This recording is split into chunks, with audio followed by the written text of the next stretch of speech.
moltes gràcies a tots per ser aquí, moltes gràcies a Òmnium per haver-nos convidat, moltes gràcies a la Fundació Palau per acollir-nos en aquest lloc incomparable.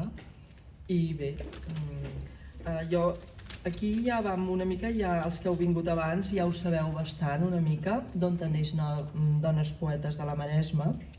Neix d'un recital que vam fer l'any 2019 a la Biblioteca Pompeu Fabra de Mataró, que ens hi havien convidat amb la Montse Sens i la Núria López, a nosaltres dues. Llavors, a partir d'aquí, el Jordi Soler, que hi assistia, que hi havia assistit, ens va encoratjar a tirar endavant una feinada increïble, però també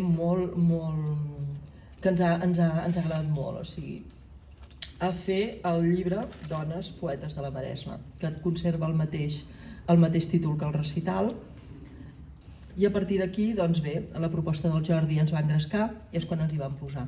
I fet hem estat un parell d'anys, quasi, per assolir el repte aquest. Aleshores, el primer que nosaltres ens vam proposar, de moment, quan ens vam veure la feinada a sobre, vam dir, bé, el que nosaltres volem és aprofundir al màxim amb aquestes persones, aquestes dones que han publicat poesia. Aprofundir al màxim i mirar de conèixer-les i anar-les a veure, per tal de poder fer la seva semblança i també poder, si no aprofundir, almenys apropar-nos a la seva obra. Hola, bon dia. Quan nosaltres fa 4 anys a l'Institut Premià de Mar vàrem voler fer un projecte de recerca sobre les dones que havien escrit poesia en català amb els arbres del nostre institut, doncs no varen trobar aquesta meravella que ara tenim aquí entre aquests 2 llibres que Boliana ha publicat a molt poc temps. Per tant, és d'agrair que ara ja hem posat, diríem, les dones, la poesia, tant les de la Maresma com les dones dels països catalans que han escrit algun poema a partir dels arbres de l'Institut Premià de Mar, doncs ara ja els tenim. Com sorgeix el poema? Per tant, aquest llibre va partir d'aquest projecte de recerca a partir de la geolocalització de 42 arbres que tenim a l'Institut Premià de Mar i al buscar poemes escrits per dones en parla catalana, doncs només vàrem arribar a tenir-ne 42. Gràcies a la Marta Pérez Sierra, la poeta Marta Pérez Sierra, que ha involucrat 130 poetes o els familiars de les 130 poetes perquè formin part d'aquest volum, ara sí que tenim els arbres no només catalogats a l'Institut, sinó també que cada un dels arbres té poemes escrits per dones en parla catalana d'aquell referent arbori. Doncs aquests arbres que tenim en el pati de l'Institut són arbres mediterranis.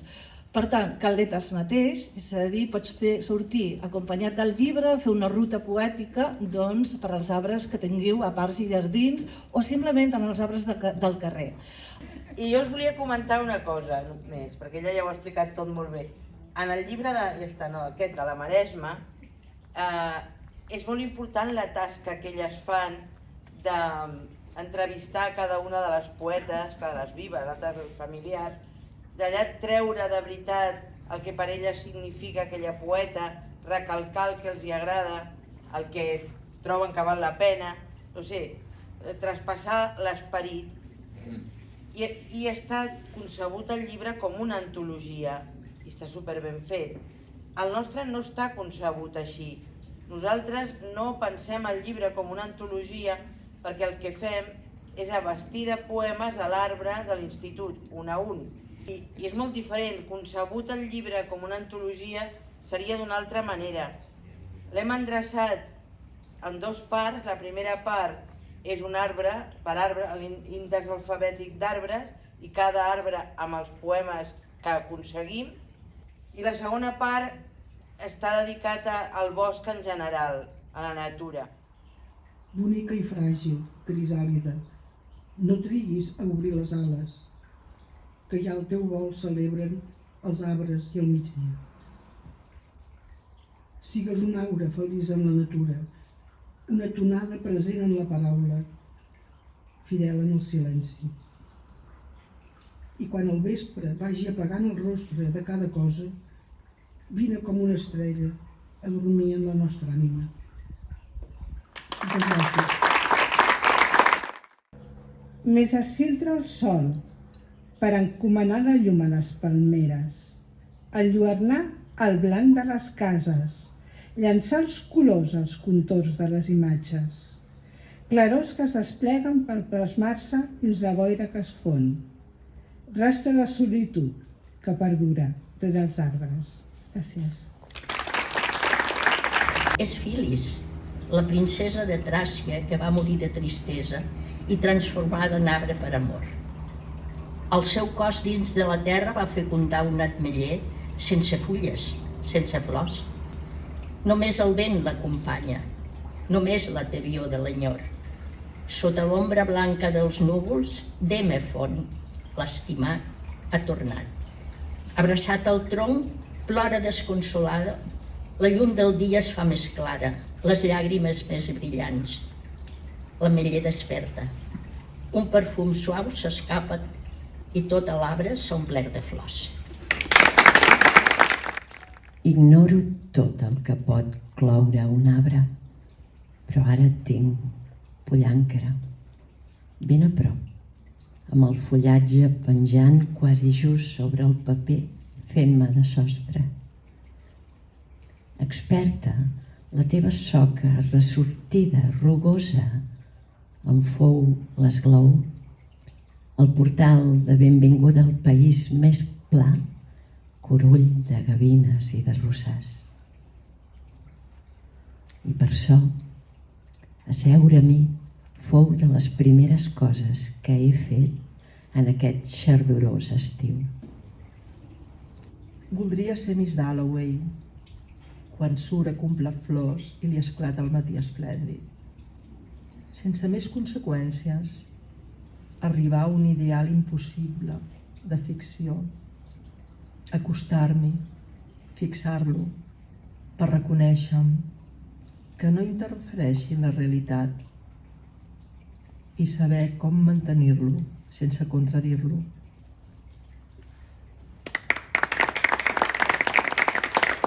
De les arrels, la pell de fora pell, roure.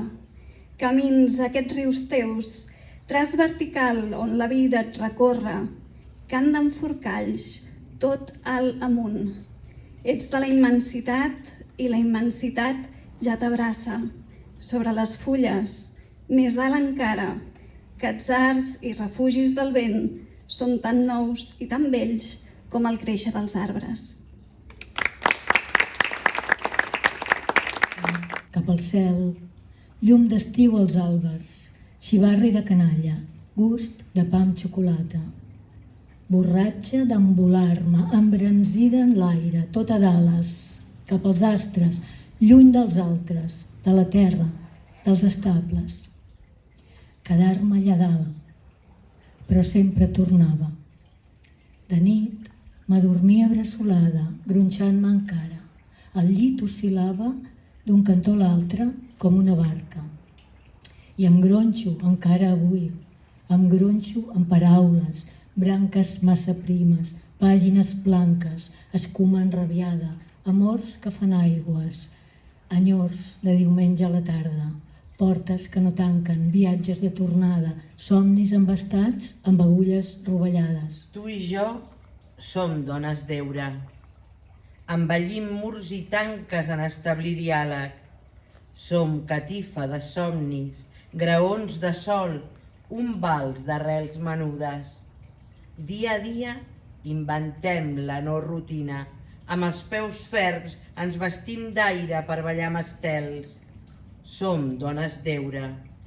Podem ser alades, arrel, estiu, bressol, deix i mans. Sobretot mans obertes. Fulles que caronen pedres. Suspeses en el vertigen blau que ens tenyeix. Llaços que nuen mans. Parla'm amb el cos. Deixa anar el teu cos obert al meu tacte. Com núvol de sucre, llavis llaminers, encesa ventosa per sinuós paisatge. Sota dels meus dits no tanquis els ulls. Retornen la flama, teixits que rellisquen, cossos enllaçats, mosaic, tou, miracle. Deixa anar els lligams, deixa anar els fantasmes. Parla'm amb el cos, crida'm amb el tacte. Deixa anar els fantasmes, només un t'estimo, dins el pensament de la nit a l'alba. L'amor que estremeix la veu del silenci no vol més paraules. Gràcies. Em refaig quan em lliuro aquest present que floreix en la carena, quan, en solitud, m'arrisco per viaranys d'arbors, per cims orgullosos poblats de pardals, fongs fonedissos i subtils oreres. El prat esclata de roselles que el vent abriva com el temps, i els ametllers tremolen festívols entre el groc de ginestes i la levitat subtil d'alguna alzina surera. Abstreta pels camins, jo m'ignoro i em repenso, i em reconec en l'instant que es proclama des de la ruta del sol, en l'emergent presència d'un present verdejant. Moltes gràcies.